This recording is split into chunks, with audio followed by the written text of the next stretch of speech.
Olá pessoal, tudo bem? Seja muito bem-vindo a mais um vídeo aqui no canal Full Cycle. Meu nome é Wesley Williams e no vídeo de hoje nós vamos falar aí sobre Golang, mas mais especificamente como que a gente trabalha com funções no Go.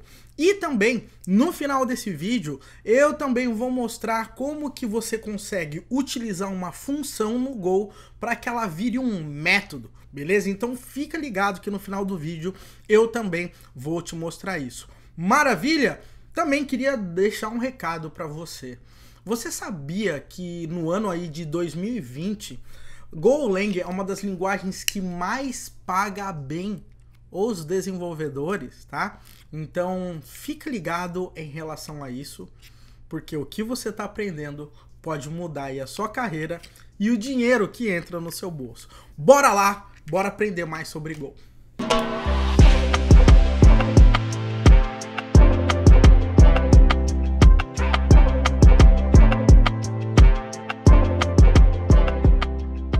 Bom pessoal, antes da gente ir direto pro vídeo, já gostaria de pedir nesse momento, deixa um joinha aqui no vídeo. Você não tem ideia de como isso ajuda o nosso canal para espalhar nossa mensagem e para que o YouTube consiga disponibilizar esses vídeos aí para outros desenvolvedores. Não esquece também de assinar o nosso canal e ativar as notificações. Assim, todas as vezes que a gente subir um vídeo top no ar como esse, você vai ser notificado. Um outro ponto também super importantíssimo é que nós criamos sim uma playlist de Golang aqui no canal. Então, se você quiser, dá uma checada lá, porque a gente está começando com Go desde o beabá. Então tem bastante coisa aí para você aprender, se você tiver afim. Maravilha? Então vamos lá, porque hoje eu quero falar com você sobre funções no Go. Muita gente tem dúvida ou gostaria de saber um pouquinho melhor como que o Go trabalha, tá? Então vamos lá! Seguinte, meu povo, a parada é o seguinte. Uma coisa mega interessante em relação à função, tá? E eu digo isso, pessoal, porque, ó, eu trabalho até que bastante tempo aí nesse mundo do desenvolvimento e eu tenho que dizer para vocês que eu já fiquei para trás algumas vezes. E sabe por que eu fiquei para trás? Porque eu não conseguia ou não aprendia alguns níveis de profundidade que as linguagens tinham. Isso evitava, fazia com que a minha produtividade não fosse para o ar. Fazia com que eu não evoluísse. Então, se você tem essa sensação muitas vezes, eu quero que você preste atenção nesse vídeo para que você entenda um pouquinho mais sobre algumas variações que a gente trabalha aí durante todo esse processo, beleza? Então, primeira coisa, pessoal, em relação à função, de forma geral, é muito parecido como outras linguagens de programação. A gente utiliza func, o nome da função, os atributos, retorno e a gente traz aqui. Então, de cara aqui, né, inclusive se você já viu outros exemplos, provavelmente você já viu uma função no Go. Porém, existem algumas variações dessas funções que vão poder te ajudar muito no dia a dia, tá? Então, isso aqui é uma funçãozinha aqui que não tem nada, não recebe argumento, mas eu quero passar uma ideia aqui para você. Vamos lá. Se eu criar uma função aqui de soma, tá? Vou colocar soma. Eu vou passar sempre o valor e o tipo do valor aqui que eu tô querendo. Legal? Se eu fizer dessa forma aqui, o meu resultado, ele nunca vai poder retornar nada, porque eu não estou especificando o retorno. Lembra, o Go, ele é uma linguagem aqui que ele exige tudinho para você, tá? Então, se eu quiser fazer o retorno de A mais B, olha só, return A mais B. Esse cara aqui não vai funcionar, você já vai ver que tem erro. Por quê? Porque a nossa função não tem que retornar nada. Se eu chegar agora aqui e colocar que ela vai retornar um inteiro, tá? Isso aqui vai te ajudar e vai ter ali uma ideia básica em relação de como que funciona essa função. A grande parada é que muitas vezes, inclusive, você não quer retornar apenas um valor. você pode querer retornar um outro valor. Isso, inclusive, eu já até falei para vocês em relação a erros, como que o Go trata erro. E o Go, muitas vezes, ele pode retornar mais que um valor. Então eu poderia colocar assim uma interrogação e colocar assim uma string. Então nesse caso, a minha função ela tem que retornar um inteiro e depois ela vai ter que retornar uma string, tá? Então vamos dizer, eu coloco um inteiro e daí eu vou colocar uma string. Somou. Legal? E na hora que eu for utilizar essa função, eu vou trabalhar da seguinte forma. Por exemplo, resultado, vírgula, a minha str, sei lá, eu posso chamar de qualquer coisa aqui. 2 pontos igual, soma, valor 10 e 20. Legal?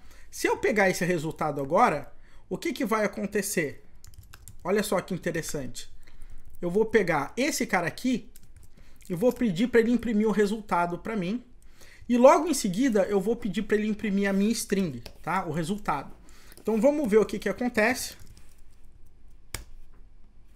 Ele imprimiu 30 e depois imprimiu somou. Então aqui no nosso caso, você vai perceber que nós sempre podemos retornar mais de um valor aí nas nossas funções. Agora tem uma parada, como eu disse para vocês, galera. Vale sempre, mas muito a pena você se aprofundar em alguns aspectos, em qualquer linguagem de programação, tá? Então olha só que interessante. Vamos lá. Eu posso fazer a minha função da seguinte forma. Olha só que maneiro. Eu poderia colocar aqui e colocar um retorno nomeado. Então eu vou colocar assim, ó. Result int. Legal? Isso aqui quer dizer o quê?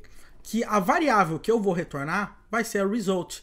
Então eu posso falar o seguinte, que result é igual a mais b.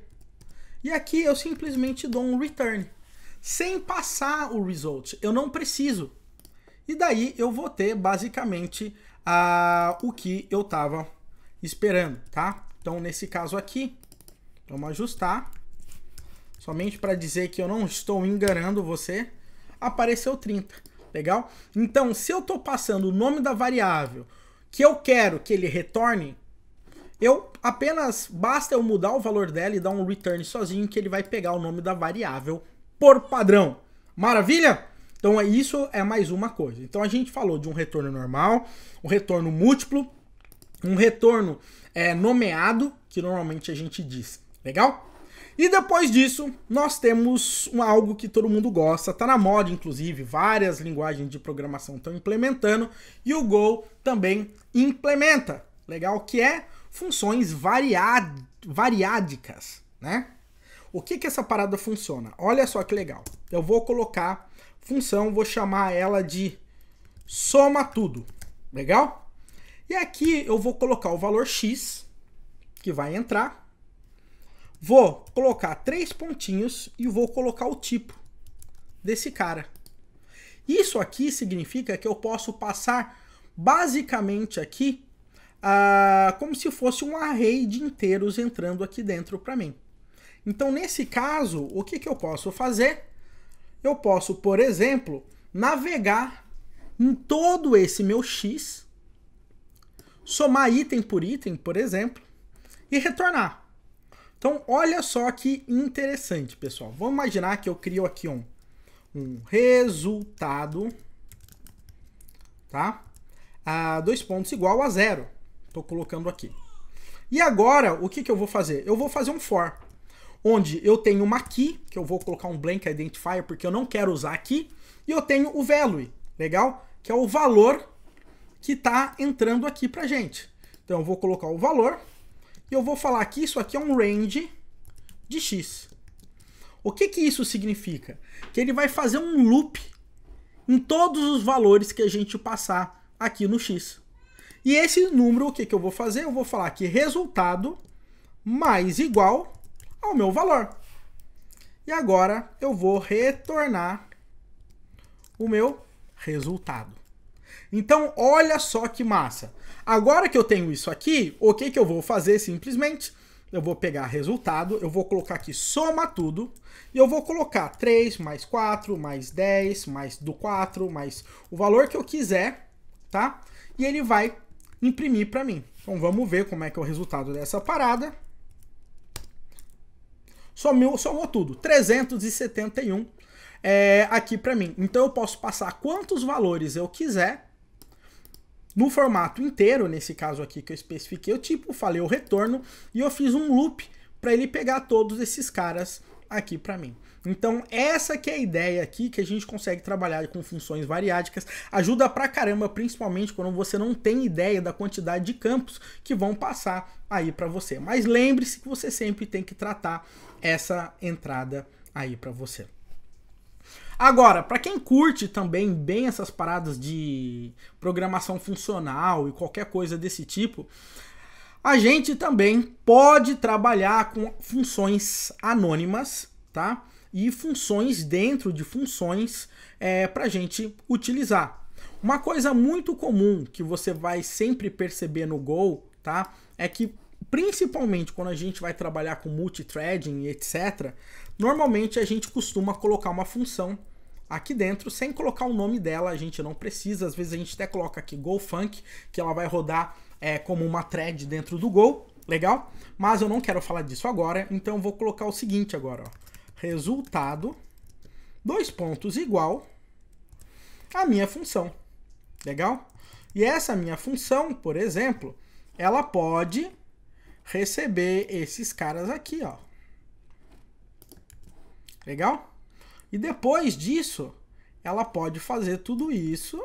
Então, basicamente, o que a gente tem é o resultado que retorna, que é igual a uma função, que retorna uma função, que retorna um inteiro aqui para mim, tá? E o que que acontece? Eu posso até chamar esse resultado aqui, ó, mas não vai vir nada, porque eu tenho que imprimir o valor. fmt, println, println, o resultado e tal. Agora, qual valor você acha que vai ser impresso agora aqui? Olha só, galera. Isso aqui que você tem que pegar a manha. Se eu imprimir aqui, ele vai me retornar esse endereçamento aqui de memória, provavelmente. Por que que ele está fazendo isso? Porque eu estou retornando uma função para ele. E eu não tenho que retornar uma função. Eu tenho que retornar esse valor inteiro. Então, nesse caso, eu tenho que retornar o resultado e a função, que é somente isso aqui, tá? Então, basicamente, é resultado passando os parâmetros que retorna uma função. E essa função, essa chamada aqui, que vai retornar o inteiro. Então, agora sim, se eu chegar aqui, vamos lá, prontinho. Ele trouxe o resultado que eu estava esperando. Então, pessoal, essas manhas aqui com funções quando você está trabalhando com Golang, tá? São muito importantes para você se ligar. Eu falei para você também, tá? Logo no começo do vídeo, que eu ia mostrar como que eu transformo uma função dessa em um método. Nossa, Wesley, mas método em Golang, que parada é essa, tá? Por que que eu falei isso, pessoal? Porque eu queria provocar você, porque eu não passei esse conteúdo ainda, mas sim, você consegue trabalhar com métodos na Golang. E é muito louco, né? Porque a gente tá tão acostumado com programação orientada a objetos, né? Você vem do Java, do C Sharp, do PHP e de algumas outras linguagens aí. E quando você vê o Go, muitos códigos dele parece que não são orientados a objeto. Mas sim, você tem uma espécie de orientação a objetos no Go, né? Mas normalmente a gente chama que a forma de programar em Go é chamada de Go Way, né? O jeito do Go de programar.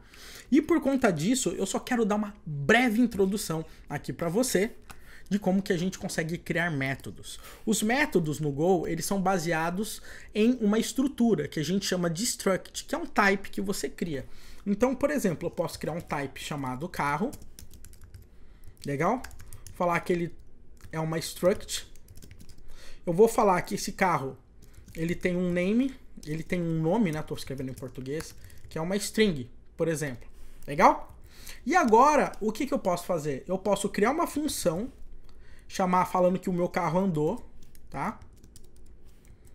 Posso até falar que o meu carro andou, mas para eu falar que essa função é um método desse cara aqui, o que que eu vou fazer? Eu vou falar que essa minha função tem um C e um carro, ou seja, ela está atachada a esse carro aqui, e o nome dela é andar, por exemplo. Legal? Então o que acontece? Só de eu colocar esse cara aqui, esse cara basicamente é o relacionamento dessa função com essa struct, ou seja, um bind. Legal? E aqui é o nome do meu método. E aqui eu vou imprimir fmt.println e eu vou colocar assim, ó, c. o nome do carro andou, por exemplo. Legal? Então perceba que esse C aqui que eu estou colocando é referente ao valor aqui dessa struct que eu posso acessar os atributos dela. Então se eu chegar agora aqui, olha só que maneiro, eu posso falar que o meu carro é igual a uma struct de carro, sendo que o nome desse carro é, sei lá, uma BMW, apesar que BMW é a marca, mas ok. E eu posso colocar carro.andar. Legal? E agora, quando eu imprimir, bora, BMW andou. Show? Então, eu não sei se você já sabia disso. Logo, logo, nos próximos vídeos que a gente fizer de Go, nós vamos falar bastante sobre esse cara aqui. Mas saiba que para você criar um método com Golang, é dessa forma. Você atribui essa parte na sua struct, coloca aqui como se fosse uma função comum e prontinho, você tem aí um método. Maravilha? Pessoal, seguinte, estou muito feliz de poder compartilhar esse conhecimento com vocês, tá? Os profissionais de Golang, cada dia mais, eles estão sendo mais requisitados pelo mercado e eles estão ganhando bastante, tá? É um dos programadores que mais recebem bem. Inclusive, ó, eu tenho até um artiguinho aqui, ó, que, ó, o salário médio de desenvolvedor Golang no Brasil, médio, é de R$11.000, tá? Ele tá pagando mais que Java, mais que Python, C, C Sharp e etc. Então, fica ligado, com certeza você não tá investindo o seu tempo em algo que não tá dando certo. Golang já deu certo. Basta você ser um ótimo programador. Um grande abraço para você e a gente se vê aí no nosso próximo vídeo sobre Golang.